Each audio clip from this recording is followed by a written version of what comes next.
AMF presents the Bob Hope Special, starring, in a rare television appearance, Ingrid Bergman with Raye Milland and Shirley Jones and Les Brown and his band of renown. And now, here is the star of our show, Bob Hope.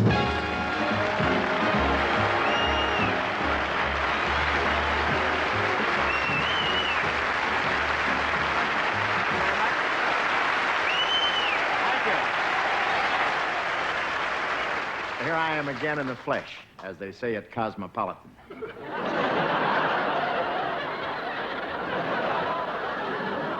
No, this is our second show for AMF. That's the way it is with people who are that big in bowling. They figure everybody's entitled to 2 shots. AMF makes the products for industry and leisure, machinery, computers, appliances, sports equipment, motorcycles. It's the first company I've ever seen that outproduces Crosby.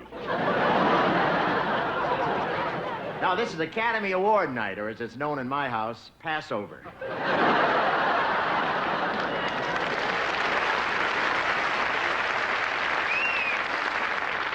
I don't mind not getting an Oscar, but this year I finished 27 votes behind Willard the Rat.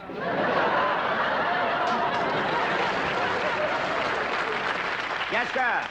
The Academy Awards are over, and I'm glad. Now we can get back to the important things, like, will Snoopy ever finish War and Peace? No, I'm sorry, I missed the 2-hour show. I was in the washroom watching an Alka-Seltzer 5th. My favorite actor didn't win. Heck, he wasn't even nominated. But I'm not worried. These days in Hollywood, it isn't whether you win or lose that counts, but whether you can still get work with your clothes on.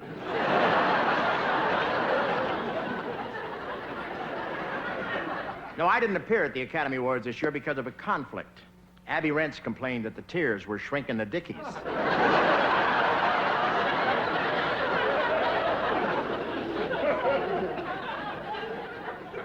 So since I'm not there to talk to the winners in person, I'll have to do the next best thing.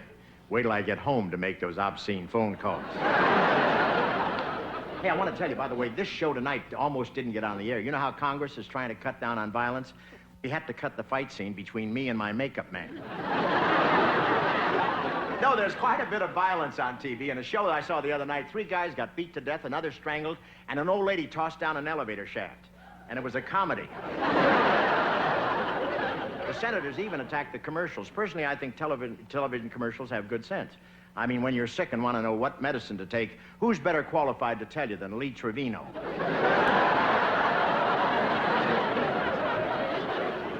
And the no-violence edict has affected everything on television. Now, in the Raid commercials, they spray the flies with chicken fat, and they die happily of cholesterol.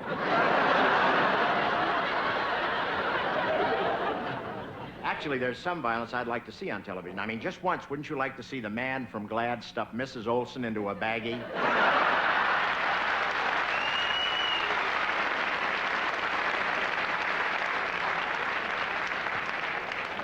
Or have Josephine the plumber lift up a toilet tank and drown that little guy in the rowboat?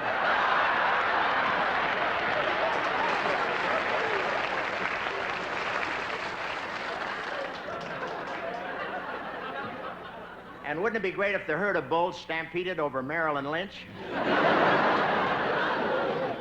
you imagine President Nixon putting John Connally in charge of keeping prices down? Putting a Texan in charge of low prices is like asking Evel Knievel to park your car.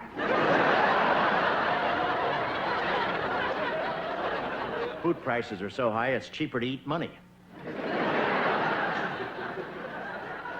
These days, the answer to who made it a salad is the Bank of America.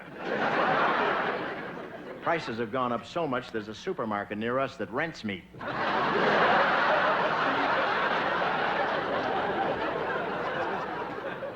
Families that used to feed the dog the leftovers are now fighting him for Alpo. Restaurants are substituting cheaper cuts of meat. The other night I ordered a steak and I got the part of the bull the matador never sees. I know you saw this month's issue of Cosmopolitan. If you were there early. Because they had a picture of Burt Reynolds in there trying to catch a cold. Burt Reynolds, or as he's known in beauty shops all across the country, Mr. April.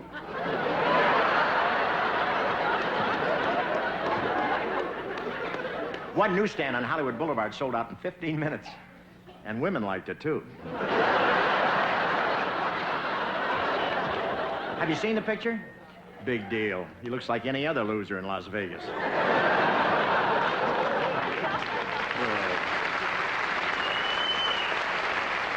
And man, is he hairy. He looks like a commercial for Planet of the Apes. He looks like his nair backfired.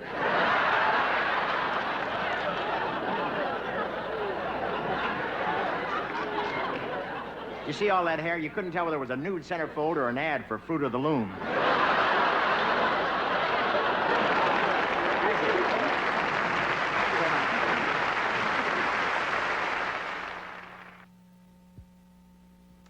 Tonight, we're in Washington, D.C., in order that we might welcome to our show a very special lady.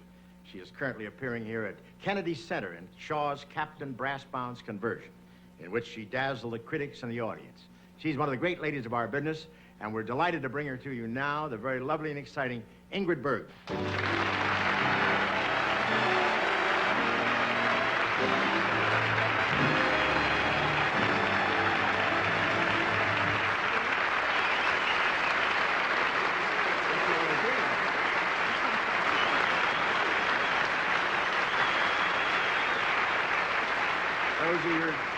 Those are your people. Well, thank you, Bob. That was a very beautiful introduction. Well, to fit you, it would have to be. It's really an honor to have you on the show, Ingrid. Well, I'm delighted to be here. After all, this is the top comedy show in television, isn't it? Well, we like to think so. Well, when do I get to meet Flip Wilson?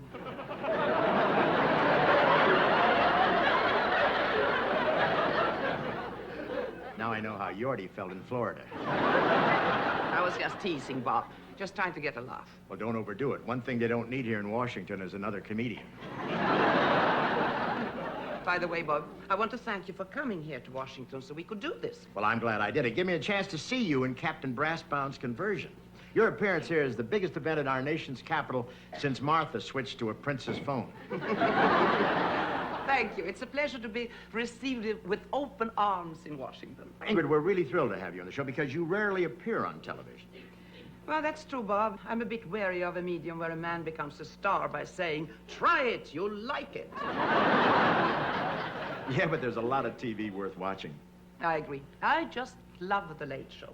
Oh, why is that? Where else could I be 22 for 32 years?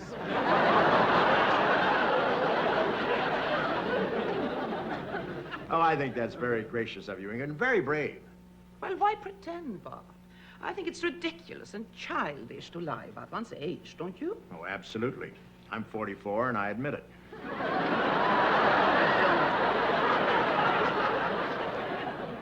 You don't look 45.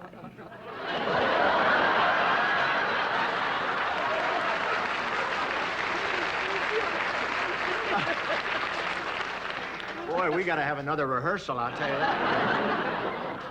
Let's leave that hang right in there and hurry along. Bob, how do you manage to always look so marvelous? Well, it's my hair. It's prematurely brown. Ingrid, this is Academy Award night. It must bring back a lot of memories, huh? Yes, it certainly does, Bob. It is a marvelous feeling to be recognized by your fellow actors. Well, you know how it is. Sure, my psychiatrist explained it to me. Oh, God. You won an Oscar for, well, weren't you nominated for, well, you should have won for... Actually, the Academy gave me an honorary Oscar. What for? Well, I don't like to think about it. All I know is they gave it to me in a year I didn't make a picture.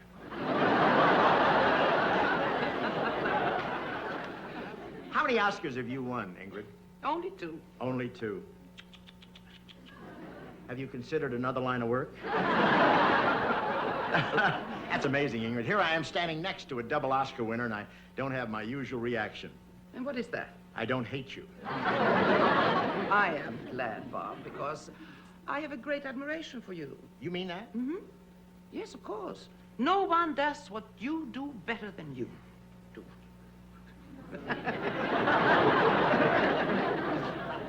last time someone talked to me like this, I wound up owning a delicatessen in Cairo.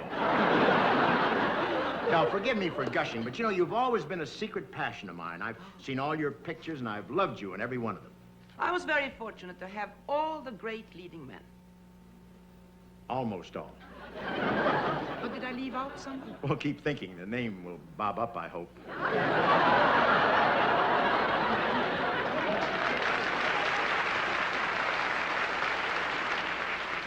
Oh, of course. How could I have forgotten? Standing right here beside you. Isn't that ridiculous? I left out Bing Crosby in The Bells of St. Mary's. Oh, he gave such a great performance. He sure did. How a man with all those kids can play a priest, I'll never know. You know, I'd like to make a picture with you, Bob. I've always had a crush on you. What? Oh, my doctor said this might happen. But I didn't believe him. Excuse me, I thought you said... I did. I've always had a crush on you. Want me to say it again? No more for me. I'm driving. Thank you, Ingrid Bergman. There you are.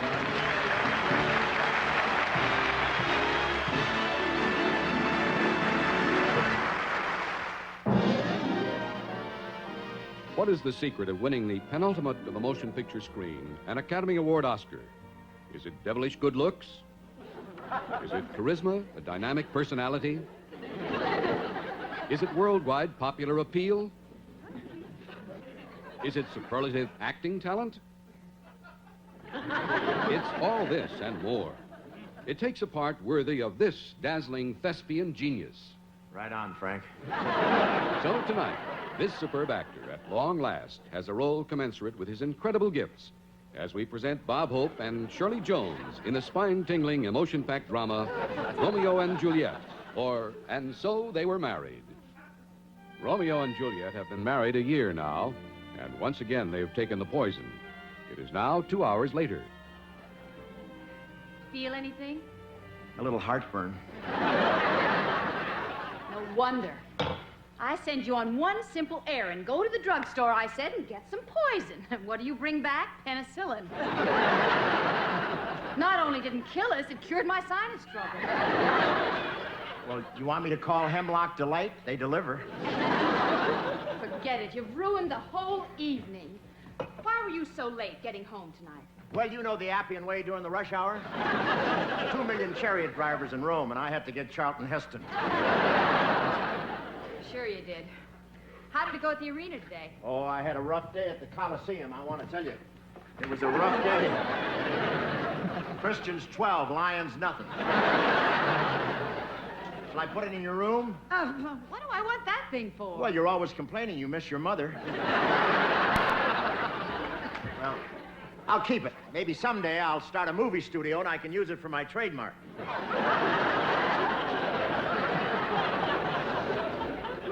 How about dinner? I'll go see about it.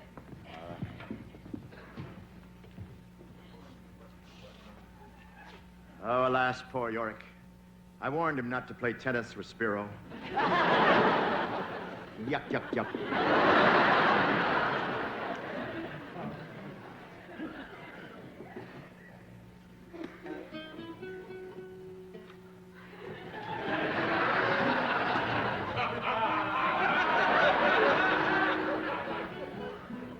By the time I get to Venice, she'll be water skiing.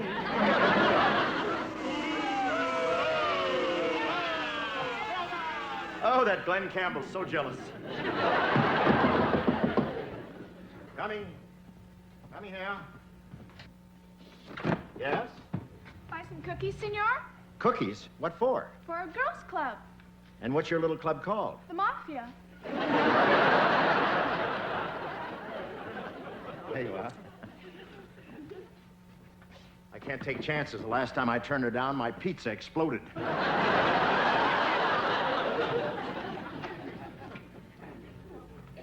Hell, maybe I'll rustle up a little blast here.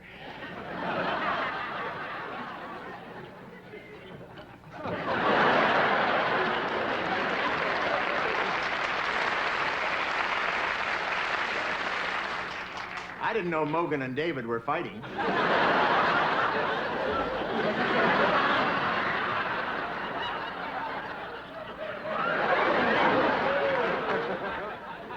to get loaded before you can drink out of this thing. Dinner will be ready in a minute. Well, you have your choice. You can have ground goat's horn, toad burgers, and if you're not sensitive, pig's knuckles. That's what I like about you.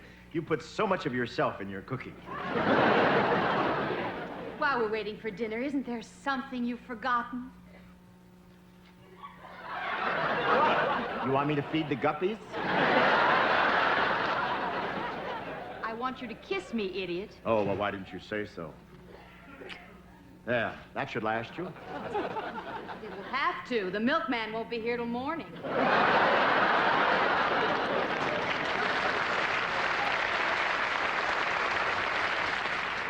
I don't know why I married you. Oh, you know why. You know why. You were already 14 years old, and your parents were afraid you'd be an old maid. Wrong. My folks wanted me to marry you because they thought you were born to the purple. They didn't know that your feet were that way from crushing grapes. Romeo, why don't you act like you did before we were married? Well, what do you want me to do? Well, you used to climb the balcony every night and make mad, passionate love to me. Yeah, well, that was before your father put up the sign. What sign? No smoking in the balcony. How you've changed. Before we were married, well, you used to cast a spell over me. Yes, I know. Well, later, huh? Oh, Romeo, take me in your arms. Bewitch me. I'm busy now. I'll be with you in a minute.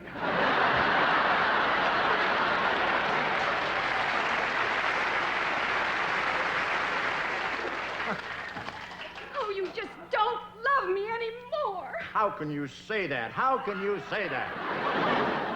I even wrote a sonnet about you. What am I supposed to do with this? Well, I bought you this disposal, didn't I? There you are. Everywhere you go, pollution freaks. We used to be the world's greatest lovers. Yeah, that was before you bought that ridiculous waterbed. What's that got to do with it? How'd you like to wake up in the night and your kneecaps had white caps?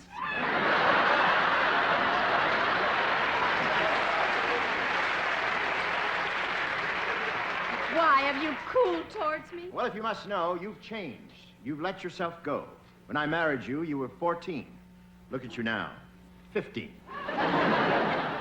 Well, as long as we're being honest, there are two things I don't like about you. First, it's that ridiculous name, Romeo. Why couldn't they name you Sam or Herman like the rest of the boys? What's in a name? A rose by any other name would smell as sweet. That brings me to the second thing. Don't blame me. So far, all they've invented is left guard. What kind of a husband are you anyway? You never buy me anything. How can you say that? Didn't I buy you that beautiful velvet hat with a feather in it? Yeah, but now you're wearing it. I can't live on the allowance you give me. I give you 40 lire a week. Mrs. Cellini upstairs gets 50 from her husband. Oh, Mrs. Cellini, I'd give her 50 myself. So that's it. Another woman. Of course not. Are you sure? Well, for a while there, I thought there was another woman, but it turned out to be the full-length mirror in the hall. I tried to date myself 3 times last week. You never did have any taste. Well, I give up. I'm leaving. Again? Well, you've walked out more times than George Meany. Why, tell me, why have you been needling me all day? You don't even know what day this is. Let me think. Opening day of the Paris peace talks? It's our wedding anniversary. Well, I was close. Wait a minute, hold it. You can't take these. These are mine. Yours? They're mine. You want me to have chap tips?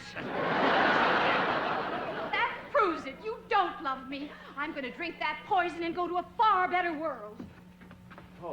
Oh, no. But wait. Wait, I'll get my glass. Go with you.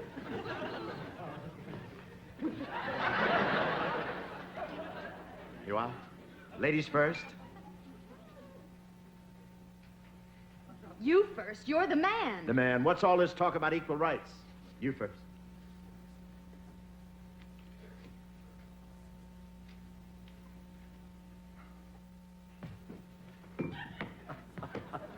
There may be something to this woman's lib after all.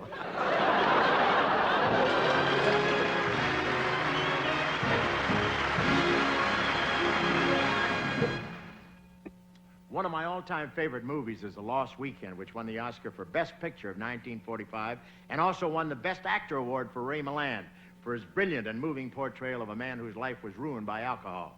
The picture was a shocker for its time. But these days, drinking is such a minor vice you could never get a screen epic out of it. So today, Lost Weekend would go something like this.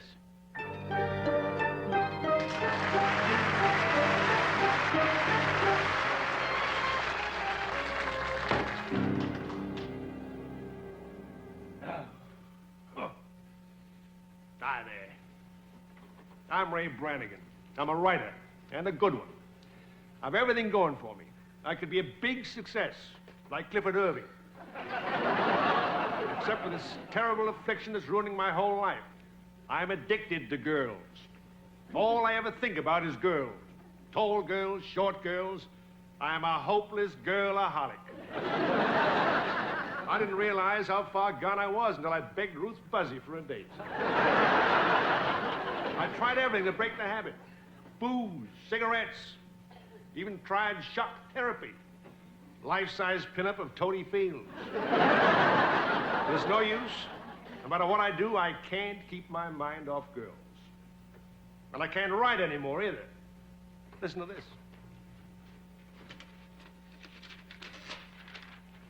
Now is the time for all good men to come to the aid of Raquel Welch, Liz Taylor, and Ann-Margret.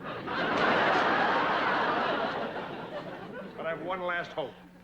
An organization called Girlaholics Anonymous. And when you get an overpowering urge to see a girl, you call them. And they send a guy over to talk you out of it. I'm so desperate, I've got to call him right now. It's my last chance.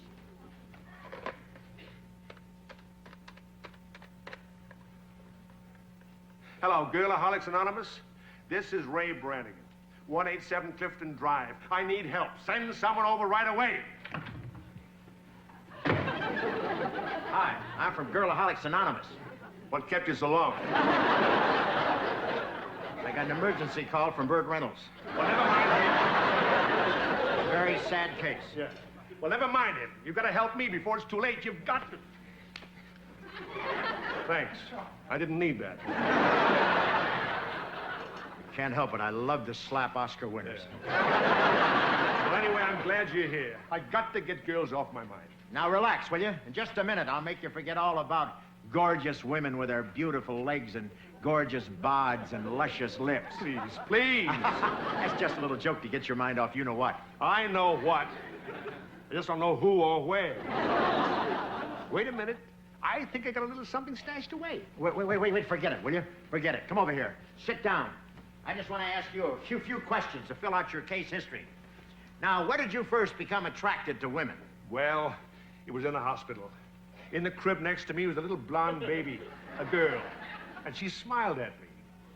I thought it was love. Didn't find out until later that it was gas.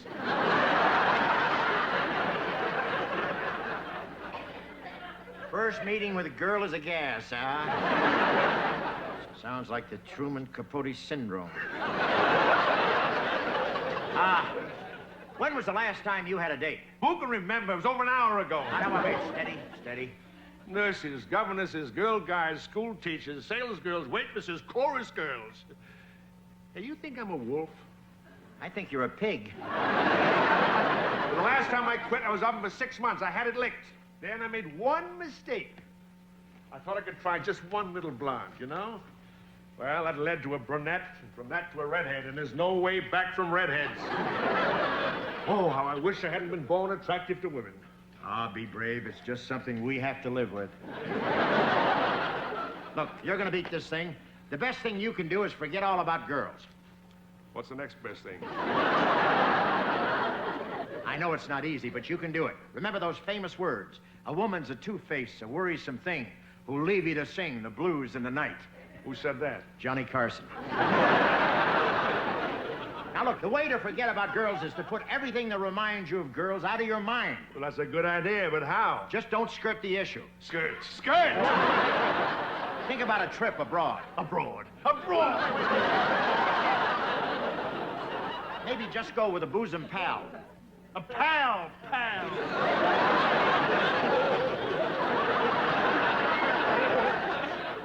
That's nice skirting. Desperate situations call for desperate remedies. Now, this is a stubborn case.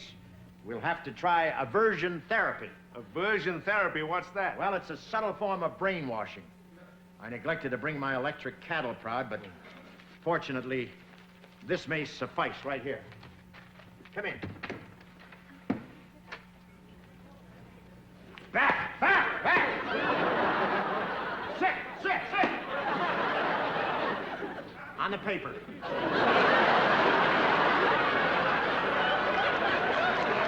Now, take a good look at her. It's creatures like this that have changed you from a proud, self-respecting man to a spineless, sniveling, whimpering mass of jelly. You become a slave to this mad craving. And if you don't get this monkey off your back, you'll wind up on Skid Row, a hopeless piece of human flotsam. What do you say to that? May I just bite the back of her neck? That's what I thought. What's the idea? Aversion therapy. Every time a forbidden thought enters your mind, I'm gonna whack it out. Well, I'm strong. I can withstand temptation. We'll see. Okay, Denise, sick 'em.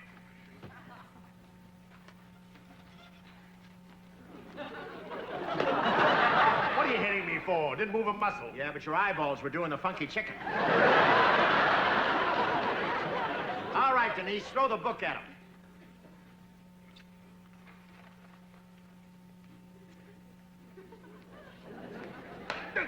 I didn't do a thing. Why'd you hit me? I'm just checking to see if you're still alive. Hey, I think he's cured. Oh, bless you, sir.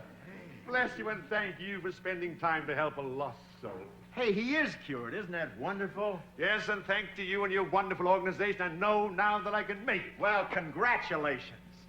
Oh, that's great. Come, Denise. I thought he'd never leave. Now, let me see. I think I put a little something away for moments like this.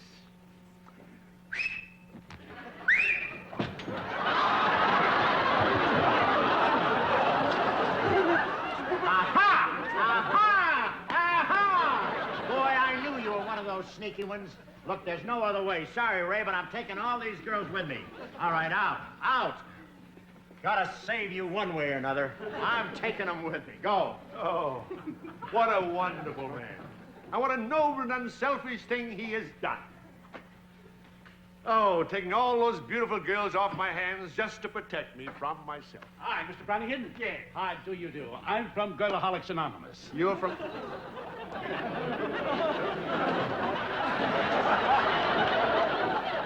You were from Girlaholics Anonymous? That's right.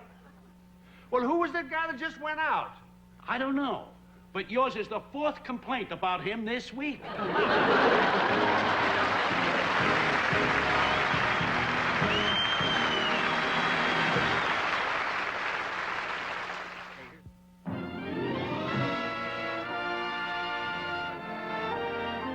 This is Hollywood's most glamorous night, the Academy Awards.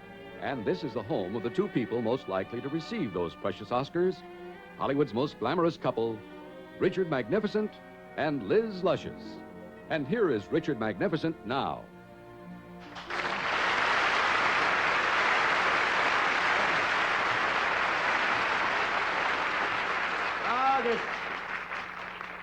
This room is so dull and depressing tonight. If only there was some way to brighten it. Oh, of course.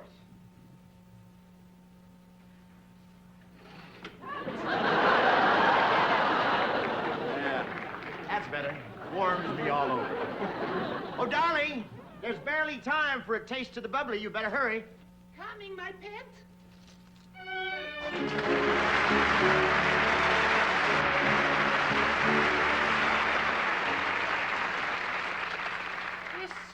Is so dull and depressing tonight. If only there was some way to brighten it. Of course. That is much better. Oh, good to see you again, darling. I'm looking well. How have you been? Divine. It's been ages since I've seen you, Richard. Where are you living? Well, here at our house. I'm in the north wing, you know. Ah. You still in the south wing? Yes, it's lovely there this time of year. You know, I opened the windows this morning and it was just beautiful. The sunshine streaming in. Sunshine? It's snowing at my end. How are things at your end? I manage. I half expected you might drop by sometime to see your child. I have a child. Yes, born in August. Oh, I suppose I should have sent you a note. A child. Interesting. What is it, a boy or an actress? Looks like you. I guess it's a boy. So I have a son. Imagine that. One day you miss Rona Barrett, and look what happens. Oh, must we attend this meaningless charade tonight? It is such a bore. I know, but we have a responsibility to our fans. They so rarely get a chance to adore us. But these Academy Awards are so ridiculous. They're just an archaic tribal rite that proves nothing. Oh, true, but it is recognition by our peers. Peers? Darling, we don't have any. I know, but we should show up. After all, we were nominated. Oh, were we? Oh, of course. You for your magnificent performance as the neurotic meter maid in Wednesday, Bloody Thursday. Yes, I was rather superb. Yes, and me for my depraved teenager in the Clockwork Kumquat. Wasn't I convincing as a teenager? Yes. Clever of you to get a makeup man from Lourdes. Oh, you're deliciously witty. I may have to call my friends in the immigration department. Oh, I'm just joshing. You know I'd die without you. You're the most beautiful woman in Hollywood. Oh, how sweet. And you have been for so many years. Bless you. That's quite a compliment, considering you started as Valentino's stand-in. Tell me, do you really think I'll win? How can you lose? You held me spellbound in Casablanca when you were notoriously indiscreet, standing in the gaslight as they played intermezzo. I just want an opinion, not your credits. But tonight's your night. You're going to win. You're a giant among pygmies. They've got to recognize your talent. Oh, talent has nothing to do with it. I know you're going to win. Thank you, I think. No, my precious, you'll win. I want you to win with all my heart. Do you really? Look into my eyes. What do you see? My eyelashes. If you get the Oscar, what are you going to say? Oh, I'll think of something. I'll ad-lib something. Whatever comes to mind, like friends, Romans, and countrymen. Romans? Yeah, I may win for The Godfather. If I win, I'll keep it very short. Oh, what will you say, dear? I want to say thank you from the bottom of my heart to the one person whose faith in me never wavered, whose love and devotion sustained me through the dark hours, to the one person whose perspicacity and intelligence... Oh, please, please. You're embarrassing me. You? Well, I'm talking about my agent. Some agent. He only signed you when he lost Lassie. Anyway, before we go, a good luck toast, huh? There you are. There. To you. Thank you. May you get everything you deserve.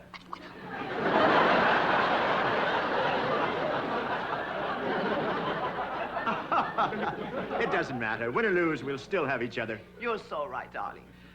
Who needs Oscars? I hope neither of us wins. Yes. No wonder she won 2 Oscars. Honey, my dear. Here we are, world.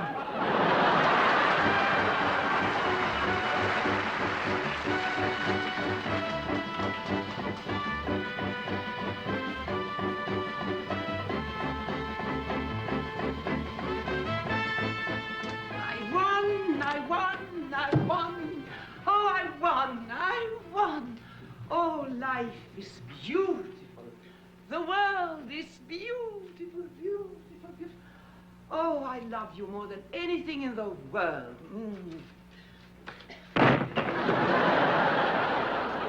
Where is Richard? Why isn't he here to share my happiness?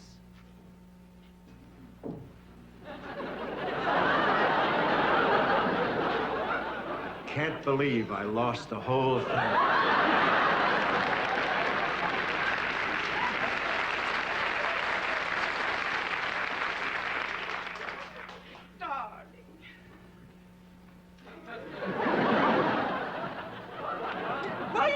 you doing? That is my Oscar. Oh, I'm sorry. I thought it was a Mickey Rooney doorstop. The garbage goes out in the morning. Make sure that's in it. How could you? I know you're disappointed, but I thought you'd be happy for me. Happy? I'm delirious. I can't tell you how thrilled I am that you stole an Oscar. Stole. I deserve that Oscar. I worked for it. You sure did. Phone calls, full-page ads in Variety, renting the Goodyear blimp. You sent out more memos than ITT. That's not true. You can't get an Oscar that way. You can't? No, if you could, you'd have a garage full of them. Before we left tonight, you told me how talented I was. You said my acting was superb. So what? This is an election year. You want to know the truth? You're a rank amateur. You're not fit to carry Doris Day's freckle cream. Look who's talking. At your last premiere, the butter in the popcorn machine turned rancid. You can't put me down. I have a diploma from the Actors Studio. That was no diploma. That was a refund. Oh, yes? If I can't act, how come I got that big part in Pigeons over Piccadilly? Margaret Rutherford got sick. Oh, my mother warned me about you. She said any woman who would kiss Cary Grant, Gregory Peck, Yul Brynner, and Humphrey Bogart would someday wind up sleeping with an Oscar. Maybe if you weren't such a ham actor, you'd have one for a roommate, too. I, a ham actor? You're calling I a ham? I who have endured the slings and arrows of outrageous fortune? Oh, that this too solid flesh would melt. It might if you tried Weight Watchers. The Oscar Derby is a big fraud, I tell you. The only ones who win are the no-talents. Your behavior at the Academy Awards tonight was disgraceful. Running up and down the aisles as they opened every envelope, shouting, me, me, me. You're utterly ridiculous. You have the nerve to criticize my behavior, you with that maudlin acceptance speech. And I want to thank all the little people who helped me. Who helped you? Who was your supporting cast? Snow White and the Seven Dwarfs? You didn't even thank me. Well, I got no help from Dobie. Oh, that does it. That does it. I'm leaving. And I hope you'll be very happy with your stunted friend. And by the way, the Beacon's van lines will pick up my scrapbooks. Oh, yes, and if that's the Avon lady, I've changed my mind about the hormone cream. Mr. Magnificent, Yes? I'm from the Academy. The Academy? Those phonies, are they still in business? Oh, very much so. They sent me here because George C. Scott refused his Oscar, and you are next in line. So this is for you. Oh, well, really? For me?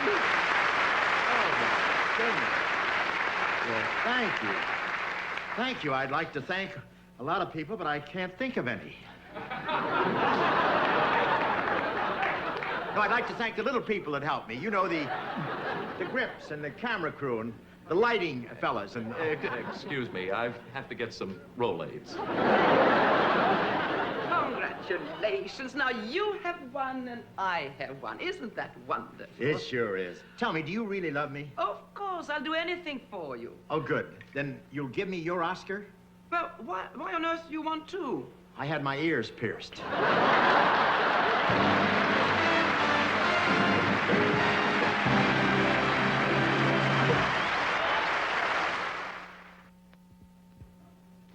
Les? Ladies and gentlemen, thank you for joining us tonight for our Oscar evening. And our congratulations to the winners and the Academy for what is always one of the most exciting nights of the year. We'll be back Thursday night, the 27th of April, with a big special for Kraft. That's Thursday night, April 27th, right after the Flip and Geraldine hour. Thank you and good night.